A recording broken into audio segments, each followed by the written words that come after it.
Trag, c'est le perso le plus puissant du verse d'Invincible, et y a aucun débat. Et j'espère bien que t'es d'accord avec moi, surtout si t'as vu le dernier épisode qui est sorti quand j'ai créé cette vidéo. Déjà que les Viltrumites sont giga OP, bon ok, la majorité du temps, lui c'est le plus puissant d'entre eux. Entraîné depuis la naissance pour être le membre le plus puissant d'une espèce qui conquiert des planètes depuis des millénaires, il a tué Battle Beast, Tidus, même Nolan. Omnigoat dans les comics, il l'a buté. Il a même failli terminer Mark. Invincible. Son nom, c'est Invincible. Donc je me suis posé la question, qui peut le buter? J'ai cherché dans les comics, dans ce que dit le créateur d'Invincible, même dans la série, pour voir qui a ses chances contre lui. Bon, juste pour vous préparer mentalement, je vous le dis déjà, il y en a un, on va pas être d'accord. Même moi, je suis même pas totalement d'accord avec moi-même. Allez, abonne-toi, on commence.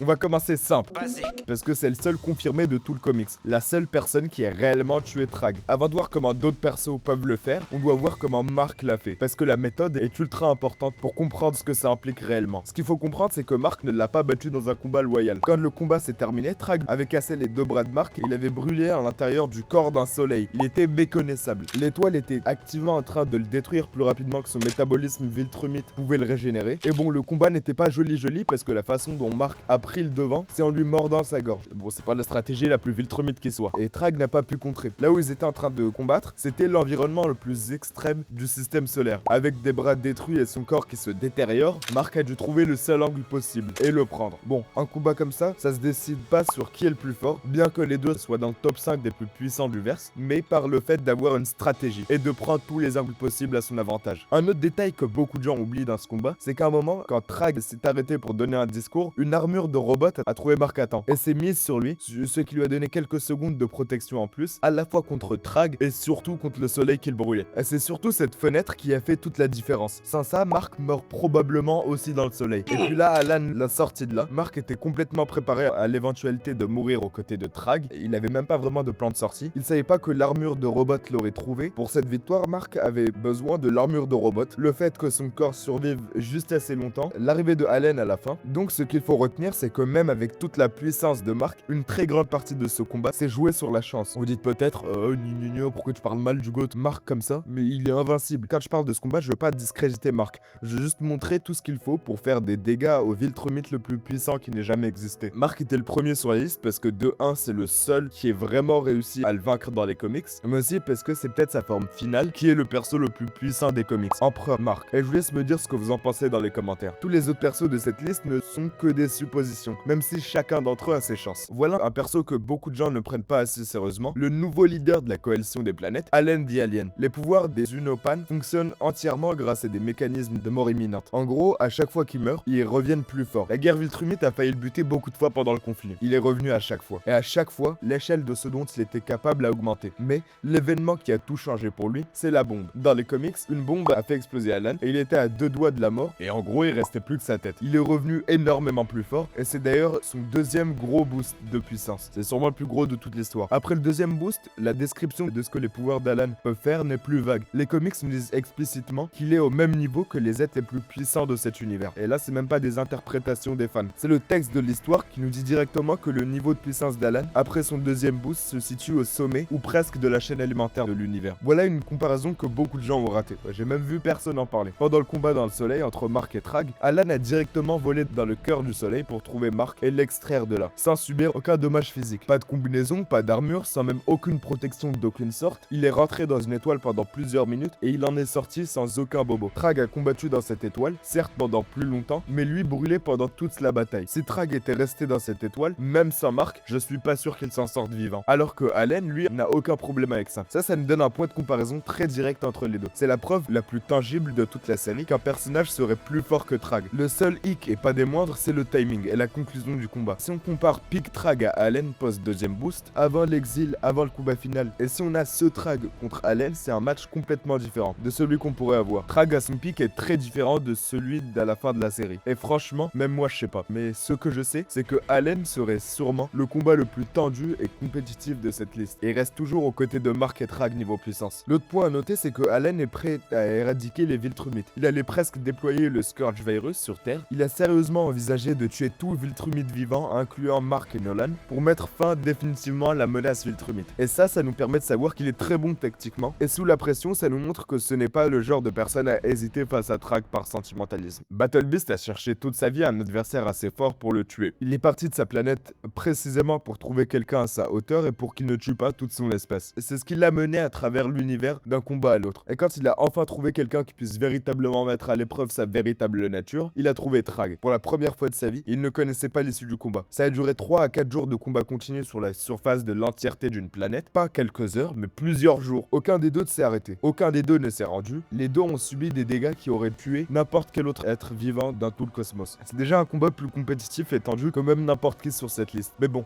voilà quelques détails à savoir. Thrag n'était pas en pleine forme quand il est arrivé dans ce combat. Il portait déjà une blessure abdominale suite à l'attaque des Ragnar qui arrivait avant le combat. Certains de ses organes internes étaient déjà externes, mais parce que BattleBeast est un gars sympa et qu'il voulait un combat équitable, il a décidé de son plein gré de se couper le ventre. Mais bon, même avec un œil en moins et ses entrailles déjà endommagées, il a quand même gagné. Il a continué à se battre malgré tout ça et finalement arraché les intestins de BattleBeast pour lui mettre un coup final. Et si ça c'est pas une bonne leçon. Mais BattleBeast l'a retenu là pendant des jours, malgré tout ce qui se passait. C'est la partie que les gens n'apprécient pas assez. Le fait que ce combat ait duré aussi longtemps et qu'il ait pu tenir sur ses appuis pendant toute la bataille. C'est la preuve la plus claire de toute la série que l'expertise de BattleBeast puisse compenser l'écart de puissance brute et maintenir le combat en vie d'une manière que personne ne puisse faire. Avant de mourir, BattleBeast a remercié Thrag et il l'a qualifié du plus grand combat de sa vie. Donc comme remerciement envers BattleBeast, Thrag a enlevé sa peau et l'a porté comme cape pendant toutes les apparitions futures de la série. Non mais en vrai ça montre quand même qu'il le respectait pas mal. Est-ce qu'il aurait pu gagner dans d'autres circonstances? S'il était dans un environnement qui était plus viable pour lui, sans sa blessure. Et ça part aussi dans l'autre sens. Si Thrag était parti full santé et sans l'attaque des Ragnar, peut-être qu'il perdrait toujours. Peut-être que le gap serait toujours là. Mais c'est plus proche que le résultat le suggère. BattleBeast l'a travaillé pendant plusieurs jours et ce combat était plus tendu qu'avec n'importe qui a survécu à un autre combat avec Thrag. Attends, là c'est la 3ème fois que tu as le petit truc là pour s'abonner, je l'ai toujours pas fait. Non mais non, d'un petit chihuahua. Bon, ça aide au développement de la chaîne et objectif 1000 abonnés.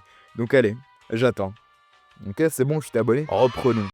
La plupart des gens skippent Eve dans cette conversation juste parce que dans la série, tout ce qu'elle fait dans les combats, c'est mettre des murs roses qui se brisent comme du verre. Dans les combats, elle sert pas vraiment à grand chose. L'argument n'est pas évident. Mais une fois qu'on comprend toute l'étendue de ses pouvoirs, il devient très difficile de pas l'inclure dans cette conversation. Eve peut manipuler la matière sur une échelle moléculaire, elle peut reconstruire et remodeler tout et n'importe quoi. Il faut juste qu'elle puisse le percevoir et se concentrer dessus. Elle peut modifier en temps réel la composition moléculaire des choses. Elle reconstruit son corps de A à Z dans les comics. Elle guérit Mark de blessures qui aurait dû lui être permanente, voire même mortelle. Ce qu'on comprend dans les arcs narratifs suivants, c'est que son véritable potentiel n'a jamais vraiment été mis à l'épreuve ou atteint. Parce que la seule vraie limite qu'elle a de ses pouvoirs, c'est ce qu'elle pense pouvoir faire. L'une des raisons de pourquoi elle mérite d'être dans cette conversation, c'est les atomes intelligents. La résistance et les pouvoirs de Thrag proviennent des atomes intelligents. C'est le mécanisme biologique qui rend les tissus Viltrumite essentiellement indestructibles par la force conventionnelle. Frapper plus fort, ça marche pas. Frapper plus vite, ça marche pas. Conquest pourrait frapper plus fort et vite que n'importe quel autre vivant dans tout le cosmos, il ne laisserait pas une marque sur Thrag. Les pouvoirs de Eve ne se concentrent absolument pas sur la force brute. Elle change la nature même des choses à leur base. Elle pourrait viser les atomes intelligents eux-mêmes et modifier leur structure subatomique et enlever la base biologique de ce qui rend Thrag aussi puissant. Il ne pourrait pas empêcher la réécriture de son ADN par elle. C'est une catégorie de pouvoir que l'entraînement de Thrag n'aurait jamais pu penser à prévenir. Parce que rien de l'histoire de son espèce ne peut prévenir ça. Le véritable obstacle, ce serait la vitesse à laquelle elle pourrait utiliser ses pouvoirs. Ses pouvoirs ont besoin de focus et d'attention. Thrag est tellement rapide dans son combat qu'il est quasiment impossible pour ses adversaires de voir la menace qui approche. Il est déjà sur toi avant même que tu puisses y penser. Et si Eve peut prendre suffisamment de distance et s'engager, et si elle a assez de sang-froid pour faire une chirurgie à l'échelle moléculaire en plein combat, alors que l'être le plus dangereux de l'univers essaie de la taper, si elle réussit à faire ça, elle pourrait gagner contre lui. Mais s'il réussit à l'attraper avant qu'elle puisse faire quoi que ce soit, c'est mort pour elle. En gros, tout dépend des conditions. Si on a Eve qui est préparée et a de la distance, c'est complètement différent de si elle est prise au dépourvu. Elle est sur cette liste parce qu'avec les bonnes circonstances, l'argument est totalement valable. Et que ses pouvoirs sont la seule chose de toute la série qui n'opère pas dans ce que Thrag a été conçu pour vaincre. Bon, on va passer à quelques mentions honorables parce que tu connais Suspense, Watch Time, hein. Bon allez, Nolan Grayson. Ça fait mal à dire parce que Nolan c'est l'un des persos les plus puissants du verse. Et son histoire lui vaut un profond respect au nom des Viltrumites. 5 siècles de combat, il a survécu des trucs qui auraient dû le tuer. Il a bataillé dans la guerre Viltrumite Viltrumite, il est revenu avec des blessures qui auraient tué la plupart des autres persos, mais son bilan face à Trag reste consistant à chaque rencontre. Ses meilleurs coups ont donné à Trag un saignement de nez. Pas un déséquilibre et ni même un recul, mais juste un saignement de nez. Trag l'a empalé pendant la guerre des Viltrumites comme si c'était une brochette. Et dans leur dernier affrontement, Trag lui a arraché son cœur. Même quand Nolan s'est battu avec une intensité jamais vue, en 500 ans de combat, et Trag qui ne respirait même pas fort, l'écart entre les deux a été montré clairement plus d'une fois. La puissance de Nolan se montre contre tous les autres êtres dans cet univers, à part Trag. Oliver. Le potentiel d'Oliver est bien réel. La série l'a clairement développé comme quelqu'un qui peut devenir significatif, mais bon, comme on peut le voir dans la série, Trag l'a esquivé, lui a cassé la mâchoire et en lui arrachant les bras en un seul mouvement, puis l'a mortellement empalé. Et en plus dans les comics, Trag tue Oliver, tout comme son père. Conquest avait peur de Trag. Il avait les chocottes, tout en étant l'être le plus dangereux que la majorité de l'univers ait jamais vu, et un maniaque génocidaire. Les 2 combats qu'il a fait avec Mark, il lui avait laissé des séquelles à la fois psychologiques mais aussi physiques. Il a jamais eu à craindre n'importe qui dans tout cet univers en plusieurs millénaires. Et là il s'agenouille comme un gentil garçon. Là sa peur c'est une donnée claire. C'est le témoignage le plus direct de l'écart de puissance entre Trag et le commun des mortels. Conquest ne fait pas l'affaire contre Trag et ils ne sont même pas dans la même conversation. Dinosaurus. À lui seul il essaie de mordre Trag de toutes ses forces. Bon, certes ça lui a cassé toutes ses dents, mais ça lui a laissé une égratignure. Ce que même la coalition des planètes ne pouvait pas faire. Même s'il a un génie incommensurable avec beaucoup de force brute, Dinosaurus ne peut rien contre Trag. On le voit dans son combat contre lui. Tejas, fondateur de la coalition de planètes, le premier Viltrumite à se retourner contre sa propre espèce et qui a passé des siècles à former la seule résistance qui oppose une vraie menace pour eux. Il a créé le Scourge Virus et il a aidé à la destruction de la planète Viltrum. Avec n'importe quel standard, c'est l'un des personnages qui ont le plus influencé et les plus importants de tout le comics. Mais Trag l'a décapité immédiatement après que Viltrum soit tombé. Devant tout le monde, sans même un vrai combat. Tidus a offert la paix et Trag lui a arraché la tête. Si le leader de la coalition finit comme ça nous ferme la majorité des autres conversations. Donc bon, la dernière personne sur ma liste, c'est Robot. Je sais. Robot n'a jamais affronté Trag directement, et dans un combat main à main, il a aucune chance, et il perdrait la confrontation immédiatement. Mais il a pris l'emprise de l'entièreté de la planète sans que personne ne s'en aperçoive, il a brain tout le monde, littéralement, et les a contrôlés et manipulés sans que personne de son entourage n'anticipe rien. Dans sa prise de contrôle de la planète, personne n'avait même remarqué avant que ça soit déjà fini. Et dans le combat dans le soleil, c'est l'armure de Robot qui a permis à Mark de survivre. Robot est techniquement impliqué dans la mort de Trag, même si c'est pas lui qui lui a mordu la gorge. Dans son cas, c'est pas un combat au corps à corps qui compte. Si la mission de Robot serait de tuer Trag, s'il disposerait d'assez de temps, qu'est-ce qu'il pourrait vraiment construire? Le Scourge Virus est le tueur de Trag le plus fiable de toute la série. Il a été spécifiquement créé pour atteindre l'ADN Viltrumite et priver l'espèce des propriétés biologiques qui font d'eux la vague originelle a presque anéanti toute l'espèce et a tué des milliards d'entre eux. Trag y a survécu avec moins de 50 autres Viltrumites, mais survivre la première vague ne signifiait pas être immunisé.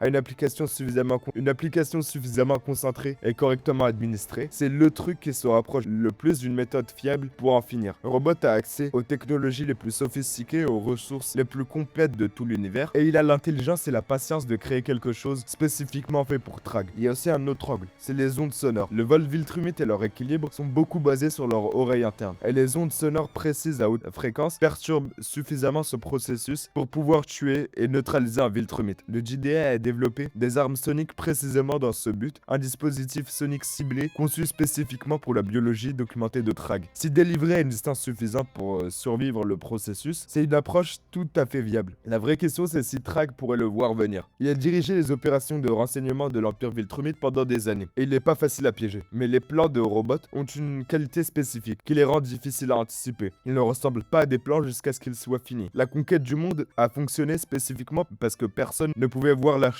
avant qu'elle soit terminée. Cette qualité, c'est précisément ce que les siècles d'expertise de Trag en matière de renseignement auraient le plus de mal à détecter. Tu peux pas contrer quelque chose que tu peux pas voir. Robot n'est pas le meilleur des noms sur cette liste, mais il est dessus. Je précise ce que cette liste veut dire, parce qu'il y a une différence entre pourrait tuer Trag et tuer Trag à coup sûr. Mark est le seul à en être sûr. Allen pourrait probablement, après son deuxième boost, on n'a jamais vu un affrontement entre Allen et lui. La version qu'il a vue à la toute fin de la série était déjà endommagée. Eve pourrait probablement, dans les bonnes circonstances, mais elle serait extrêmement dure à avoir avec la vitesse de Trag. Battlebeast s'en est rapproché le plus que quiconque en combat direct, et pourtant même lui n'a pas réussi. Dans le cas de Robot, c'est purement théorique, et son architecture mentale qui reste assez cachée pour qu'il ne le remarque pas. Ce qu'aucun d'entre eux ne peut faire, c'est aller chez Trag et lui donner une bonne fessée. Même Mark avait besoin du soleil, de l'armure de Robot, et que Allen vienne le chercher. L'immunité de Allen à cet environnement est une comparaison pertinente, parce que c'est arrivé dans la même histoire dans laquelle Trag prend beaucoup de dégâts à cause du soleil. Eve a besoin de préparation et de distance Robot a besoin de temps et que son plan ne soit pas recouvert. Bon, un autre truc avec Invincible,